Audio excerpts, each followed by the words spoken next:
근현대는 그렇게 많은 양이 있는 것은 아닙니다. 이게 너무 부담 갖지 마시고 여러분 재밌는 얘기 듣겠다라고 생각하시면서 오시면 되겠습니다. 그렇죠? 자, 첫 번째 강의는 이 흥선대원군에 대해서 한번 살펴보도록 할 텐데요. 흥선대원군, 조선의 마지막 불꽃이라는 표현을 쓰기도 합니다. 제가 앞에 강의에서 설명을 드렸었죠. 지금 조선 후기 19세기 사회 파트 설명하면서 19세기는 정말 무너져 가고 있는 조선 후의 침몰을 지금 보고 있다. 19세기 초에 홍경래의 난, 19세기 중반에 임술 농민 봉기, 뭐 이런 어떤 그 밀란들이 지금, 농민 봉기들이 지금 많이 벌어지고 있는 상황. 자, 그럼에도 불구하고 중앙에서는 소수 가문이 권력을 좌지우지하는 이 세도 정치가 전개되고 있었고, 또 이 경제로 볼 때는 삼정의 문란, 전정, 군정, 환국이라는 삼정의 문란 때문에 지금 백성들이 도탄에 빠져 있다라고 설명드렸잖아요. 그러면서 조선호는 침몰하고 있다라고 설명드렸는데, 자, 이것을 다시 끌어올리려고 노력했던 인물이 있다는 얘기죠. 그게 바로 흥선대원군이다라는 겁니다. 자, 흥선대원군은 과연 어떤 모습들을 보여주었을까요? 대내적인 측면과 대외적인 측면이 있거든요. 자, 대내적인 측면과 대외적인 측면. 먼저 대내적인 어떤 측면부터 한번 살펴보도록 하겠습니다. 자, 대내적인 측면.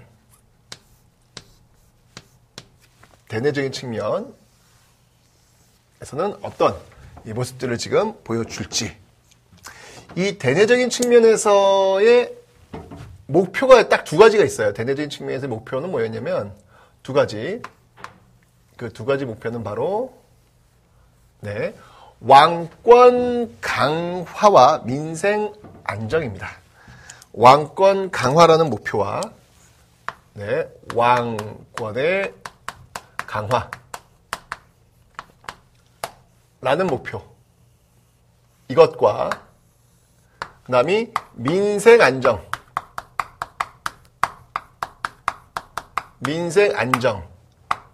목표, 이 두 가지. 이 두 가지가 흥선대원군의 목표였습니다. 자, 이 두 가지 목표를 달성하기 위해서 어떤 정책들을 수행했는지를 보자는 얘기죠. 우리는요. 자, 먼저 왕권 강화에 대한 내용부터 한번 살펴보도록 하겠습니다. 자, 이 왕권 강화를 하기 위해서 이 흥선대원군은요, 크게 세 파트로 나누어서 한번 접근해 볼 수 있을 것 같아요. 먼저, 여러분들 그 소수 가문 있잖아요. 그 세도 정치의 소수 가문이 운영했던 이 소수 가문, 세도 정치. 어느 기관을 장악하면서 권력을 이어나갔다고 제가 설명드렸죠? 어느 곳을 장악하면서? 비변사로 설명드렸죠? 임진왜란을 통하면서 권력이 거기에 집중되지 않습니까? 그죠? 권력이 굉장히 비대해지는데 거기서 조선 후기가 쭉 연결되고 있단 말이에요. 그 절정의 권력을 구가했던 시기가 바로 이 세도 정치예요. 비변사입니다. 자, 그러니까 세도 가문들이 이 비변사를 통해서 좌지우지하고 있는 어떤 이 모습들을 시정을 하려면 이 비변사를 어떻게든지 간에 약화시켜야 되겠죠. 왕권을 강화시키려면. 그죠? 자, 그래서 비변사를 폐지합니다. 비변사의 기능을 약화시켰다가 이후에는 아예 폐지합니다. 자, 그리고 이 권력을 어디로 나눠주냐면요. 분산시키는 거예요. 한 곳에 집중된 것을. 다시 의정부는 지금 행정을 담당하겠죠. 그죠? 행정을 담당하고, 플러스, 그 다음에 3군부로 권력을 나눕니다. 3군부로 권력을 나눕니다. 군사. 자, 이런 어떤 권력을, 정치개혁을 지금 단행하고 있더라라는 이야기죠. 자, 그리고 왕권을 강화시키려면 여러분들 새로운 질서가 필요할 거 아니에요. 그죠? 항상 그래서 개혁군주에게는 이 법전이라는 게 따라갑니다. 세조도 역시 마찬가지로 이 계유정란을 통해서 권력을 장악했기 때문에 뭔가 이 강력한 어떤 그 통치법, 이게 필요했겠죠. 그래서 경국대전 시작한 것이고, 영종조 탕평정 시작하려면 역시 마찬가지로 강력한 법이 필요했겠죠. 속대전과 대전 통편이 나오게 된 배경이죠. 흥선대원군도 마찬가지예요. 개혁이 필요했죠. 법전 뜯어고칩니다. 자, 그게 뭐냐면 바로 대전회통과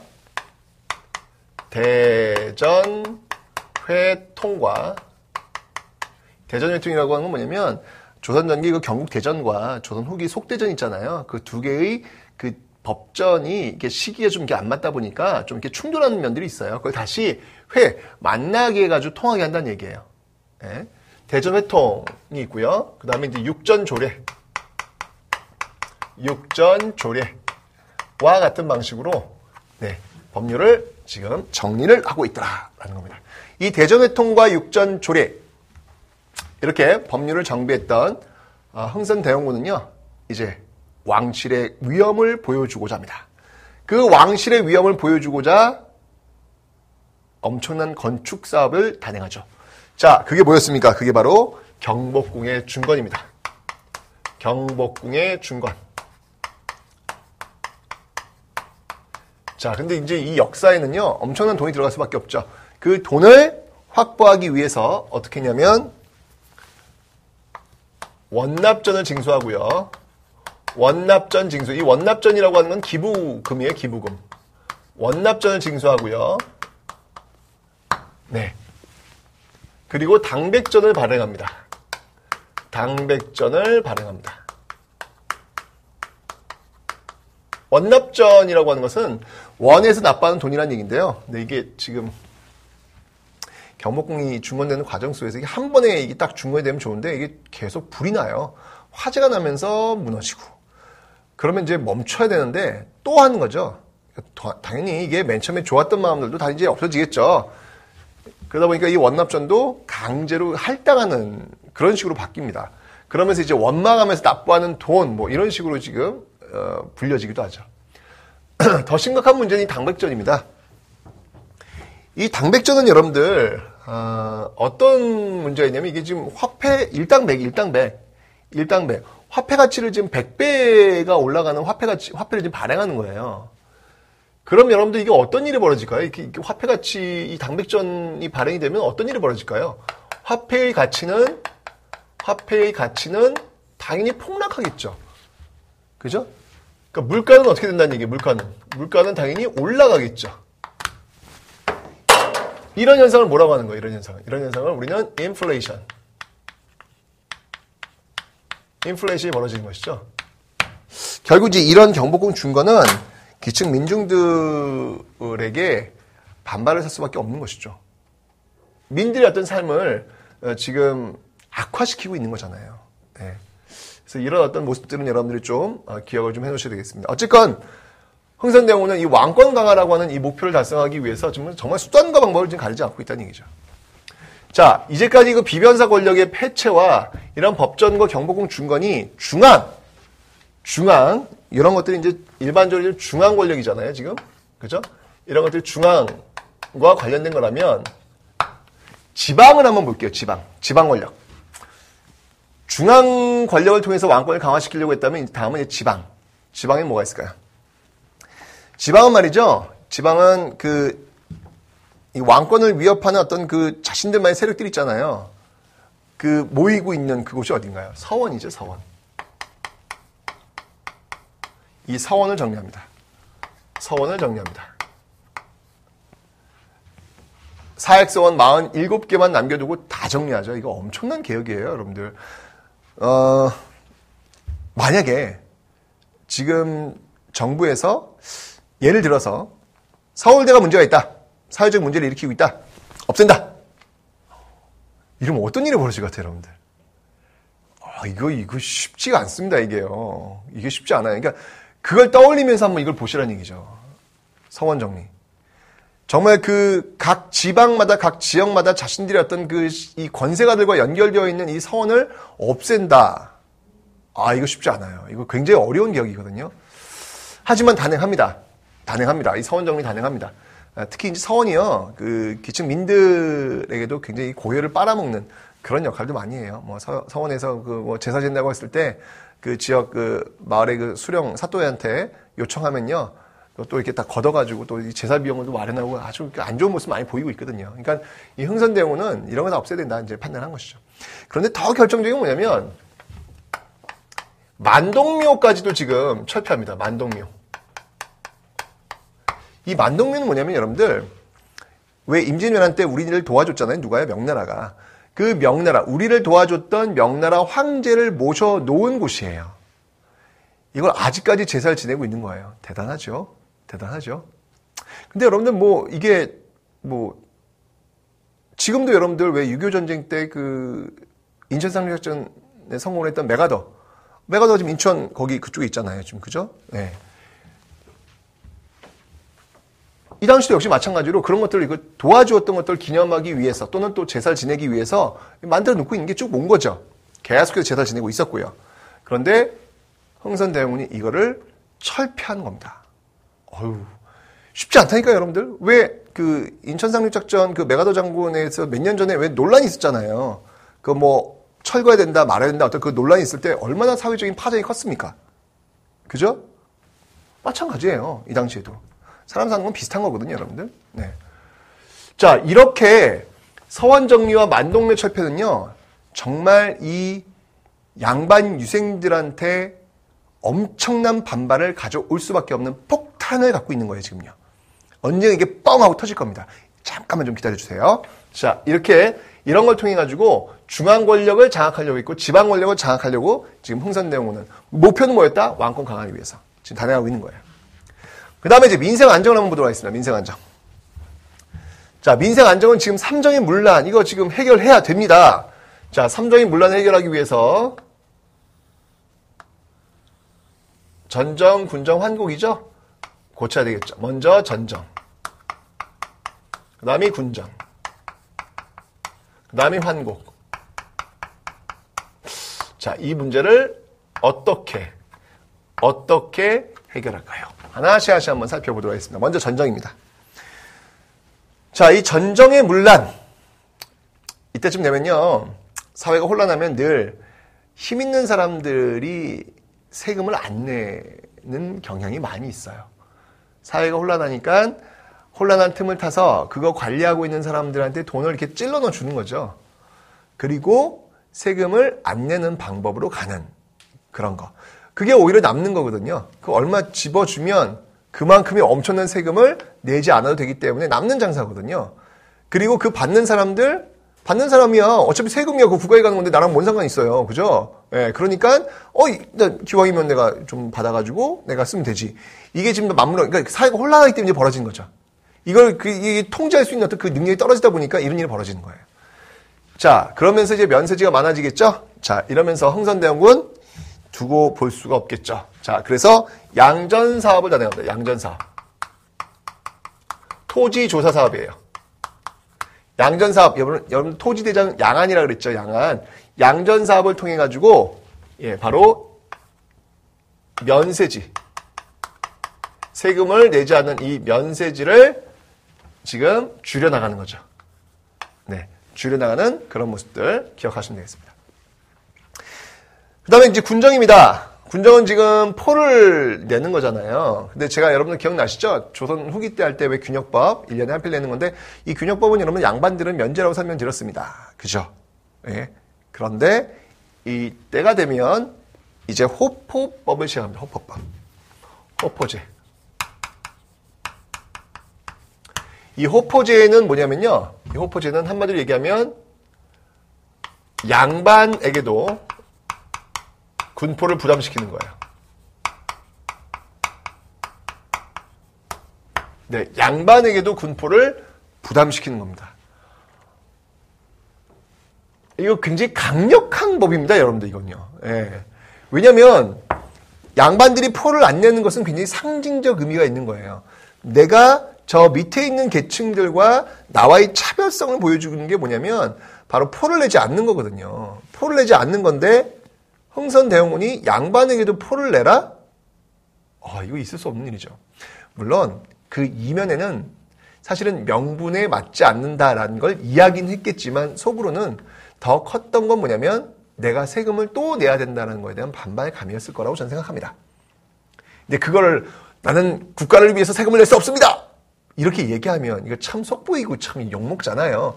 그러니까 그런 얘기는 못하고 명분을 들이대는 것이죠. 이제까지 반상의 구별이 있어 왔습니다. 그런데 이런 반상의 구별을 허물려고 하는 것은 도리가 아닙니다. 뭐 이런 식으로 얘기를 했겠죠. 그럴듯하잖아요. 저는 국가를 위해 돈 안 낼 거예요. 라고 이야기하는 것보다도 그것은 바로 옛법의 도리에 어긋납니다. 라고 이야기하는 게 훨씬 더 보기 좋잖아요. 명분이 있어 보이고. 그래서 항상, 이렇게 정치하는 사람들이 이렇게 이야기하고 있는 것들의 이면에는요, 경제적인 실리? 이런 것들이 숨겨져 있을 수 있어요.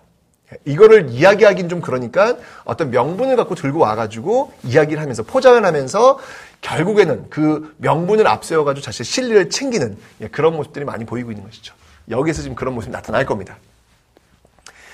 그 다음에 환곡. 환곡은 뭐냐면요. 이거 기억나시죠, 여러분들? 그 의창, 상평창 이런 데서 이제 관리했던 빈민구율제도예요. 춘대 추납제도라고 설명드렸는데 이게 시간이 흘러가면서 어떻게 된다고 그랬어요? 삼정문란에서 준조세. 나는 필요 없는데 그냥 의무적으로 할당해 주는 거예요. 그런 다음에 가을에 엄청나게 이자 뜯어가지고 가는 거예요. 이런 식으로 벌어지고 있었다고 제가 설명드렸잖아요. 그죠? 자, 공무원들이 개입을 하니까 이게 문제가 발생했다는 얘기죠. 그 공무원들의 개입을 막으려고 합니다. 일반 민간인들이 운영하도록 하는 것이죠. 그게 뭐냐면 바로 사창제입니다. 네. 이 사창제의 어떤 그 의미라고 한다면 바로 공무원의 개입을 막고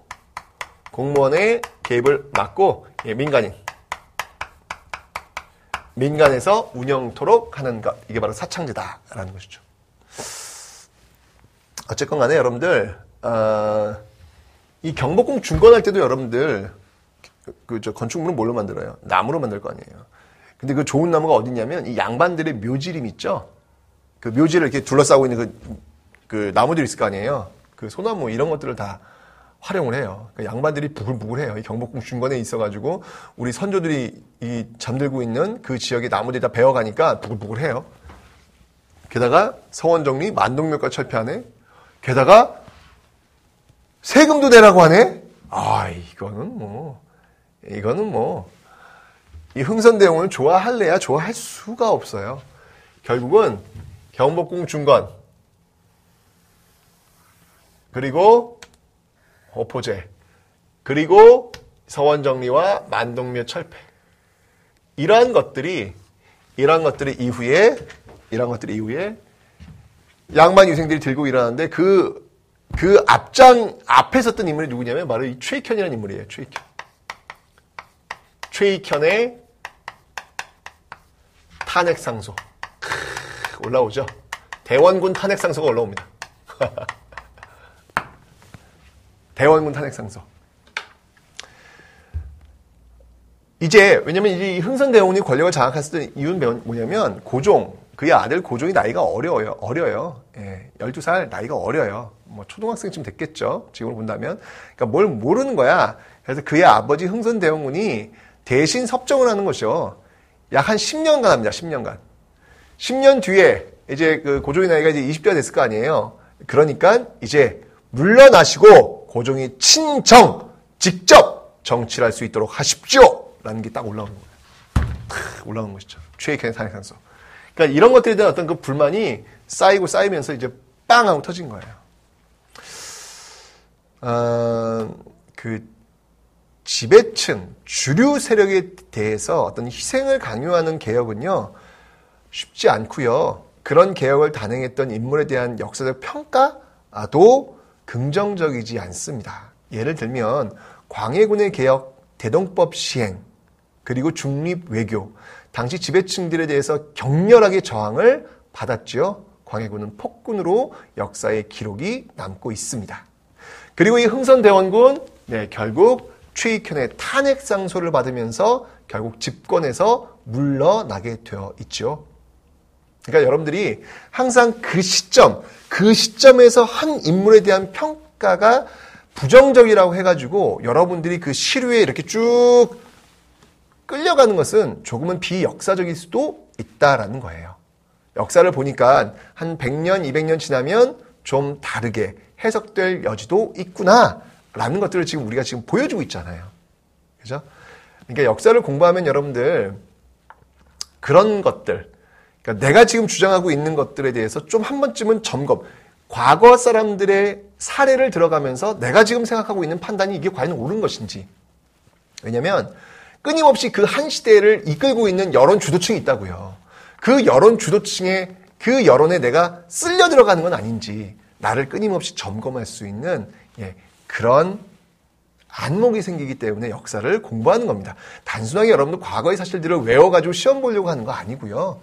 바로 내가 지금 이 세상을 어떻게 해석하고 나의 생각을 어떻게 관철시킬 것인지, 건강하게 나의 생각을 중심으로 잡고 있을 것인지, 그런 것들을 알기 위해서 역사를 배우는 거예요. 네. 자, 어쨌건 이 최익현의 탄핵상소를 통해서 결국 흥선대원군은 물러나게 되고, 그 뒤를 이어서 이제 민씨 정권이 들어오는 것이죠. 고종이 정권을 잡는 거 아닌가요? 흥선대원 물러났는데, 네. 고종이 이게 또 이 아내한테 이렇게 꼭 쥐어 산 그런 스타일이에요, 지금. 그래서 명성황후, 아내가 명성황후잖아요. 명성황후를 중심으로 한 그 여흥민 씨거든요. 이 민씨 세력들이 이제 또 포진하게 됩니다. 그래서 이제 민씨들에 의해서 또 권력이 장악되는, 흥선대원군에서 이제 민씨들로 권력이 넘어가는 그런 모습을 보이게 될 겁니다. 자, 이게 바로